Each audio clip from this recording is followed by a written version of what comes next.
예수님의 자기서는 오늘 다섯 번째 말씀 함께 살펴보면서 은혜를 나누기를 원합니다.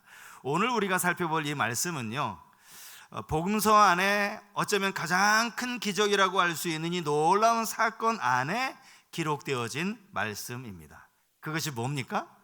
죽은 지 4일이 지난 나사로, 냄새가 나는 이 나사로를 주님이 다시 살리신 이 놀라운 표적 가운데에서 주님이 하신 이 다섯 번째 자기 선언이 기록이 되어져 있다라는 것이죠.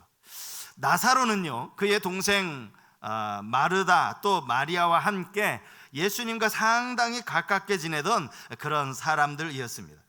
요한복음 11장 5절 말씀에 보니까 여기 이렇게 기록되어 있습니다. 예수께서 본래 마르다와 그 동생과 나사로를 사랑하시더니, 아가파오, 아가페라는 이 단어가 사용이 됐는데요, 사실 우리가 나사로 하면 나사로에 대해서 아는 정보가 오늘 본문에 그냥 죽었다가 예수님이 다시 살려주셔서 살아난 사람, 이것 말고는 나사로에 대한 기록이 없어서 어떻게 예수님과 나사로가 가깝게 지내게 되었는지, 어떤 계기가 있었는지 사실 그것을 알 수 있는 길은 없습니다. 우리가 알 수 있는 건 나사로보다는 나사로의 동생 이 마리아의 사건을 통해서 알 수 있죠. 마리아가 예수님을 얼마나 사랑했는가. 오늘 본문에도 11장 2절 말씀에 보면 여기 마리아를 이렇게 설명을 하고 있어요. 향유를 주께 붓고 머리털로 주의 발을 닦던 자, 이렇게 소개를 하고 있습니다. 이 사건이 구체적으로 기록된 말씀이 요한복음 12장 말씀인데요, 우리가 잘 아는 것처럼 지극히 비싼 나드 향유를 예수님께로 가져와서 예수님 발에 붓고 그 발을 자기 머리털로 닦던 여인, 그 장면이 바로 마리아가 행하는 그 장면이 12장에 나오고 있습니다. 자그마치 300데나리온이나 되는 이 값비싼 향유를 예수님께 값없이 완전히 부어드렸다는 것, 이것이 바로 마리아의 예수님을 향한 사랑 아니겠습니까? 또 그만큼 예수님도 마리아를 사랑하셨고 나사로, 마르다를 사랑하셨다는 거예요. 그래서 성경에는 본래 그들을 사랑하셨다, 이렇게 기록이 되어져 있는 것이죠. 참 재미있는 것은요, 나사로가 병들었다는 소식을 사람들 통해서 전가를 받아요. 이것을 이제 예수님께 알려드리죠. 그런데 사람들이 뭐라고 얘기하는가 보니까, 주여 보시옵소서, 사랑하시는 자가 병들었나이다, 이렇게 이야기해요.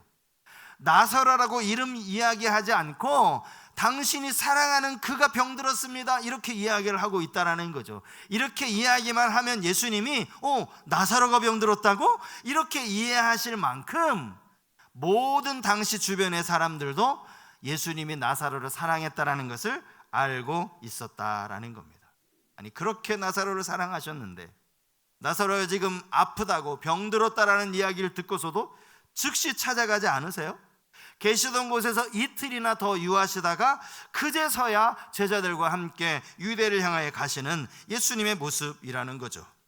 예수님이 오신다라는 말을 듣고 마르다는 이제 먼저 예수님을 맞이하러 나옵니다.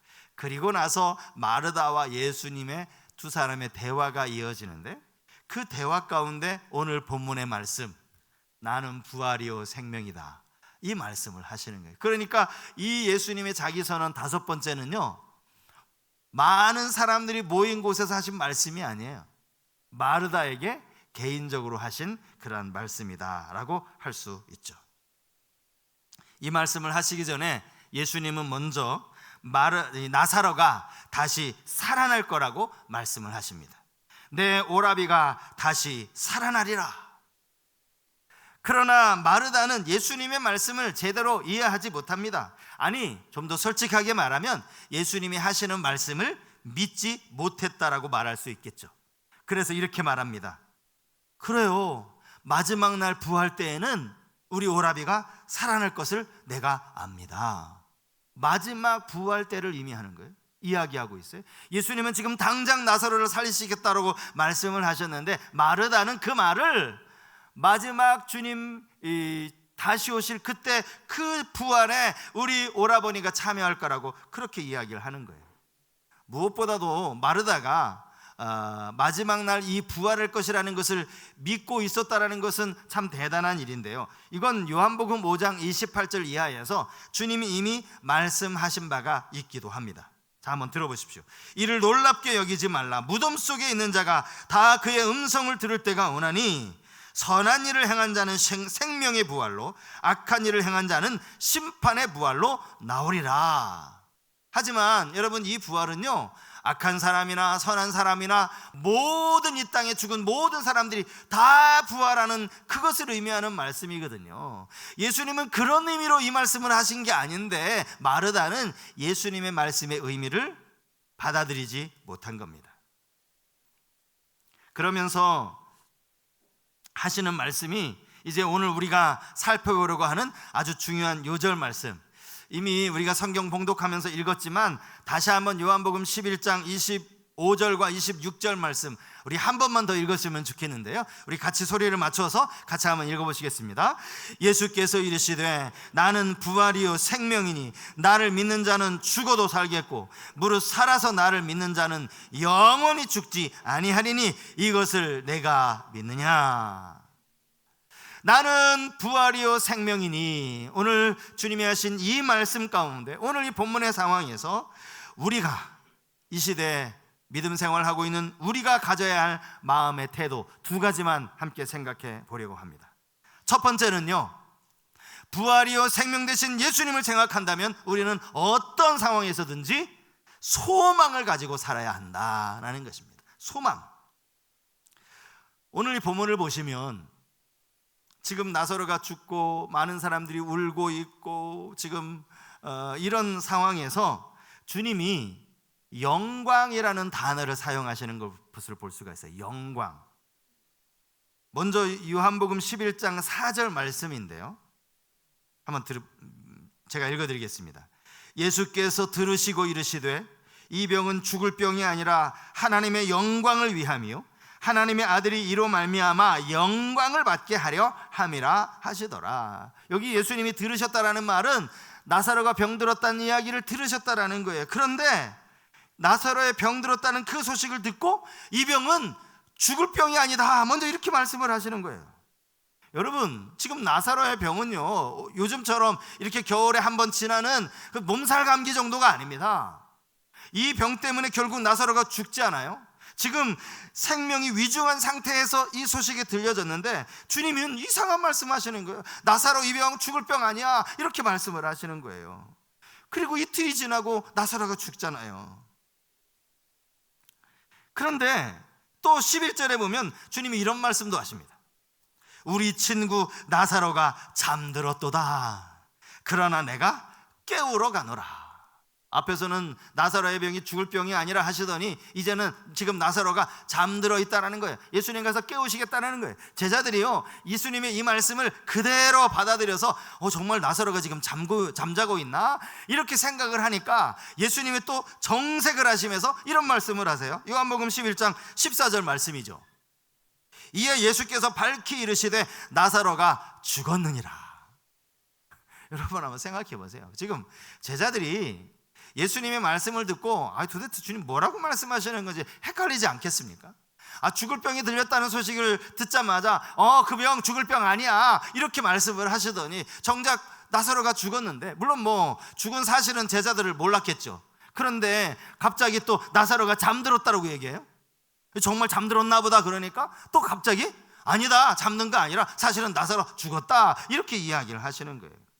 종잡을 수가 없어요. 그런데 주님이 이렇게 말씀하시는 것은 지금 이 영광이라는 단어를 말씀하시기 위함이거든요. 모든 것이 영광을 위한 것이라고 주님이 말씀하시기 위함이라는 거예요. 나사로가 병든 게 하나님의 영광을 위한 것이고, 나사로가 병든 것이 하나님의 아들 예수 그리스도가 영광을 받게 하려는 것이다, 이렇게 말씀을 하시는 거예요. 이 영광이라는 단어가 한 번 더 나옵니다. 요한복음 11장 40절에 나오는데요, 예수께서 이르시되 내 말이 내가 믿으면 하나님의 영광을 보리라 하지 아니하였느냐 하시니. 여러분, 이 말씀을 예수님이 언제 하셨는가 하면 나사로의 무덤 앞에서 예수님이 하신 말씀이에요. 무덤 앞에 가셔서 이 돌을 좀 옮겨 놓으라 그랬더니 옆에 있던 마르다가 예수님을 말리는 거죠. 주님, 지금 냄새 나요, 냄새. 저 무덤에서 지금 4일이 지난 송장이 썩는 냄새가 난다고요. 이 돌을 옮겨서 무엇 하시려고 그럽니까? 마르다가 말리고 있을 때 주님이 하신 말씀이 이 말씀이에요.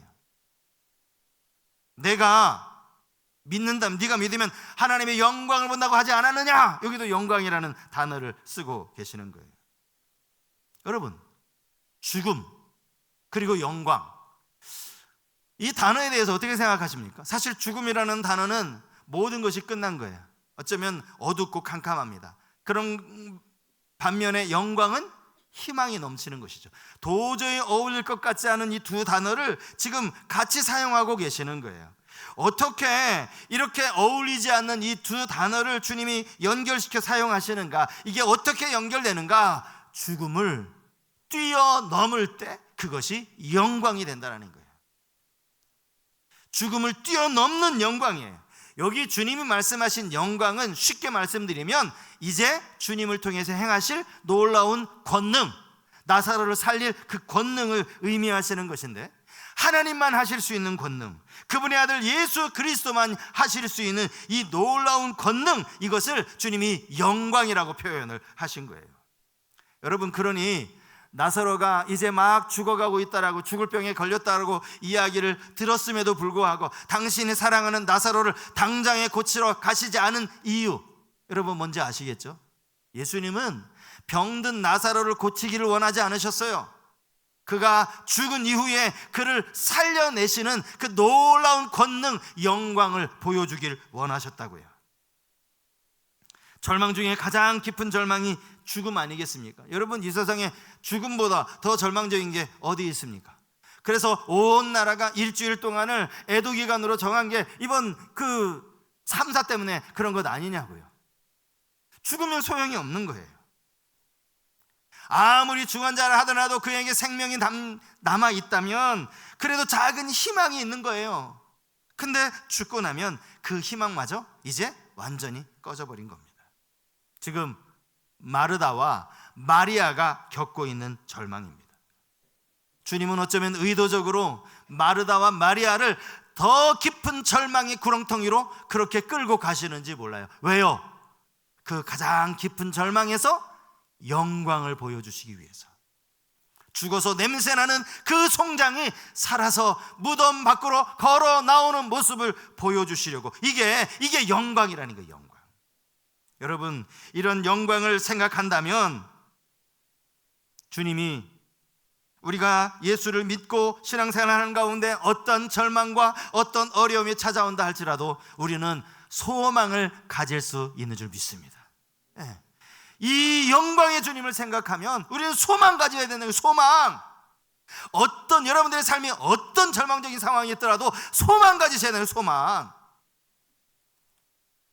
여러분, 다윗이라는 사람은요 10년, 짧아야 10년이고요 길게는 15년까지로 보는데요, 그 15년 기간 동안 다윗이 뭐 했느냐? 도망 다녔습니다. 왜 도망 다녔느냐? 죄를 지었느냐? 아니요, 다윗 죄 지은 거 하나도 없습니다. 그의 장인어른이라고 할 수 있는 이 사울 왕이 시기심 때문에 다윗을 죽이려고 해서 그 사울을 피해서 도망을 다닌 거예요. 자그마치 10년, 10개월도 아니에요. 10년이 10년. 그 기간 동안 여러분 다윗이 얼마나 절망을 겪었는지 여러분 아십니까? 이스라엘이요, 뭐 정말 그 미국 큰 대륙처럼 여기 동부에서 서부로 도망치면 뭐 잡으러 오기 힘들고, 여러분 그렇지 않아요. 이스라엘 면적이요 우리나라 강원도 면적 비슷하답니다. 그 좁은 땅덩어리 안에서 뭐 그 이스라엘 땅덩어리 안에 얼마나 산지가 또 많아요. 여러분, 그런 가운데서 다윗이 피하면 얼마나 피할 수 있겠어요. 더군다나 사울 왕을 보필하는 300명의 군인까지 동원이 돼서 다윗 한 사람 잡으려고 하는데, 여러분 그거 못 잡겠습니까? 그거? 하나님이 보호해 주셨으니까 못 잡았지, 여러분 이건 10년이 걸릴 일도 아니에요, 이거는. 여러분, 그런데 결국 이것 때문에 다윗이 사실 블레셋으로 도망가고 망명까지도 하지 않았습니까? 그럼에도 불구하고 소중한 것은 다윗이 끝까지 희망을 놓지 않았다는 거예요. 희망을 놓지 않았어요. 그래서 다윗은 이스라엘의 지금까지도 모든 이스라엘 국민이 인정하는 역대 최고 자랑스러운 왕, 최고 위대한 왕 다윗을 꼽고 있는 것 아니냐고요. 여러분들 삶에 다윗만큼 절망스러운 일을 겪으신 분 계십니까? 예? 그 절망을 소망으로 이겨내는 우리 귀한 성도님들 되실 수 있기를 바랍니다. 부활이요 생명이신 예수님을 묵상하면서 또 하나 우리가 가져야 할 태도가 있다면 그것은 우리 안에 살아있는 믿음을 구하라는 거예요. 살아있는 믿음. 오늘 본문을 보시면요, 참 재미있는 게 예수님만 이렇게 막 우리가 생각하기에 헷갈리게 말씀을 하신 게 아니라 마르다도요 비슷해요. 마르다도 그가 하는 말을 들어보면 이 사람이 진짜 믿음이 있나 없나 막 헷갈릴 정도입니다. 먼저 21절 22절 말씀을 한번 보십시오. 마르다가 예수께 여짜오되 주께서 여기 계셨더라면 내 오라버니가 죽지 아니하였겠나이다. 그러나 나는 이제라도 주께서 무엇이든지 하나님께 구하시는 것을 하나님이 주실 줄을 아나이다.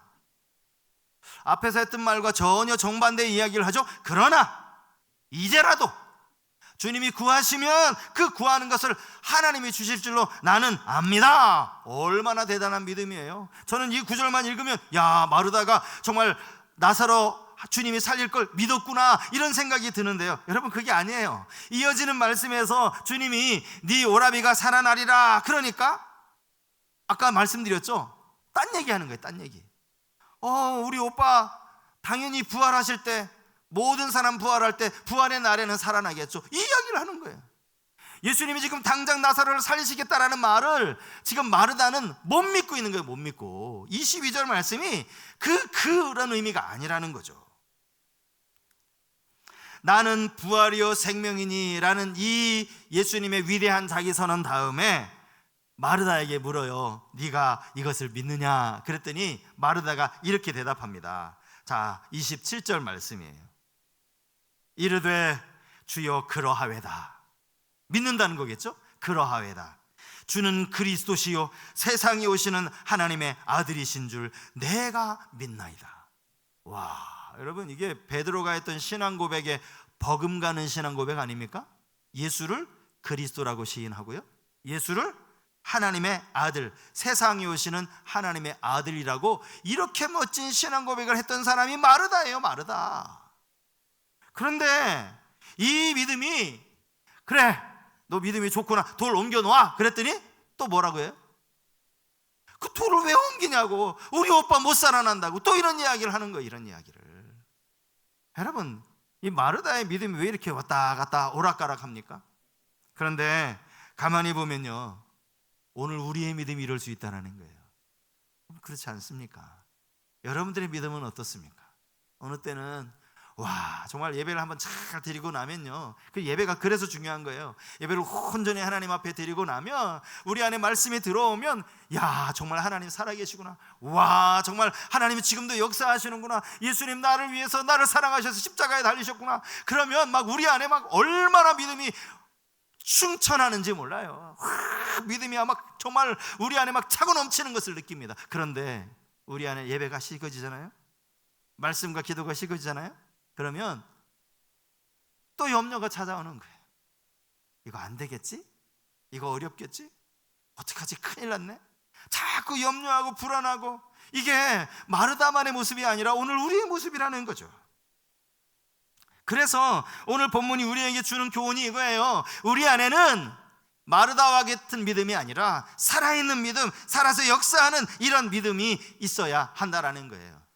여러분 왜 우리가 마르다와 같이 이렇게 믿음이 흔들리는지 아십니까? 자꾸 상황만 보기 때문에. 상황만. 부활이요 생명 되신 예수 그리스도는 보이지 않고 그냥 저 무덤에서 냄새나는 그 이미 죽어서 아무런 소망도 없는 그 상황만 보는 거예요. 현실만 보는 거예요. 이미 죽었다라는 현실만 보이는 겁니다. 믿음은요 현실을 뛰어넘는 것입니다. 현실에 우리의 믿음이 자꾸 위축이 된다면 여러분 그거 믿음이라고 하지 마십시오. 그거 믿음 아닙니다. 그런 믿음은요 저 교회 밖에 사람들도 다 있어요. 그런 믿음. 우리가 예수를 믿는다는 그 의미가 뭡니까? 지금 상황으로 너무나 아무것도 보이지 않고 캄캄하지만 지금 저 무덤에서는 우리 오빠 벌써 부패해가지고 냄새가 지금 나오지만 주님이 역사하시면 살아날 수 있다라는 이 믿음, 살아계신 주님을 바라보는 이것이 진정한 믿음이라는 사실입니다.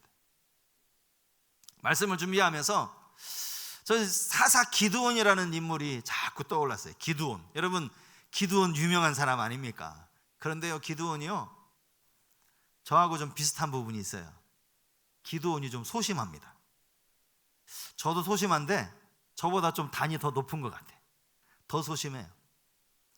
사사기 6장에 보면 6장 11절에 이런 말씀이 나옵니다.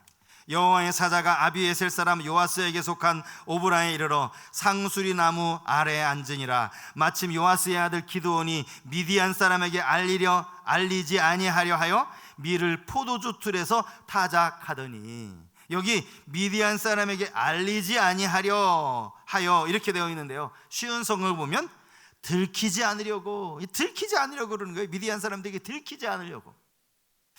잘 모르겠어요. 밀을 과연 포도주 틀에 넣는다고 그게 타작이 되는지 잘 모르겠습니다. 제가 알기로 포도주 틀이라는 건 이 포도 알맹이, 그 포도 알맹이를 그 안에 넣고 막 이겨서 거기에서 즙을 만들어내는 게 포도주 틀이라고 알고 있는데, 여러분, 밀은 단단하기도 얼마나 단단합니까? 이걸 과연 포도주 틀에 넣는다고 이게 타작이 되는지 안 되는지는 잘 모르겠지만 어쨌건 간에 들키면 안 돼, 들키면 큰일 나, 이거 다 뺏겨, 이런 생각으로 몰래 숨어서 밀 타작을 포도주 틀에서 하고 있는 이 기드온의 모습 말이죠. 어디 그것뿐입니까? 양털 뭉치 가지고 하나님 시험하잖아요. 하나님, 내일 아침에 요 양털에만 이슬이 잔뜩 묻어있고 땅은 마른 땅이 되게 해주십시오. 하나님이 그대로 응답해 주시니까 또 바꿔가지고 2번씩이나 시험한 사람이 기드온 아니냐고요. 믿음도 지질이 없지, 지질이. 그런데 하나님이 그렇게 2번씩 그에게 응답해 주시고 나니까 그의 믿음이 살아났어요. 그의 믿음이 살아났어요. 여러분, 처음부터 살아있는 믿음을 가진 사람은 없어요. 하나님 앞에 씨름하고 때로는 시험하고 그리고 나서 확신을 가지니까 기드온의 믿음이 살아나요. 어떻게 살아나느냐? 그가 300명을 이끌고 갑니다. 미디안 연합군과 전쟁을 벌여요. 여러분, 미디안 연합군의 숫자가 몇 명인지 아세요? 13만 5천 명입니다. 자, 수학 계산이 빠르신 분 한번 계산해 보세요. 300명이 13만 5천 명과 싸웠어요. 한 사람당 몇 명을 상대해야 됩니까? 주로 다 국어에 능하셔가지고 수학에는 계산이 잘 안 되죠. 450명. 한 사람이 450명과 상대를 해야지 이기는 거예요. 여러분, 아무리 패싸움을 잘하고 아무리 맷집이 좋아도요, 여러분, 한 명을 450명이 빙 둘러싸가지고 덮치는데 이길 수 있습니까? 말도 안 되죠. 어떻게 300명으로 13만 5천 명을 이겨요? 그런데 믿음으로 기드온이 나아갔다니까요. 그리고 이 전쟁에서 승리했다니까요. 이게 살아있는 믿음이라는 거예요. 여러분, 한 해를 살아가시면서 여러분의 믿음이 정말 살아 움직이는, 역사하는 믿음, 하나님의 영광을 드러내는 믿음이 되시기를 주님의 이름으로 축복합니다. 나는 부활이요 생명이라는 이 말씀 속에서 주님도 믿음을 강조하셨어요. 계속 믿잖아요. 계속 묻잖아요. 네가 믿으면 죽어도 살 것이다. 네가 믿으면 영원히 죽지 않을 것이다. 그러니 이 말을 네가 믿느냐? 계속 믿음을 강조하는 거예요. 살아있는 믿음. 오늘 우리가 이제 1월 첫 주일이어서 성찬 예식을 거행하는데요, 주님은 당신이 부활이고 생명이라고 말씀을 하셨습니다. 여기서 말하는 생명은 영적인 생명을 의미하는 거겠죠.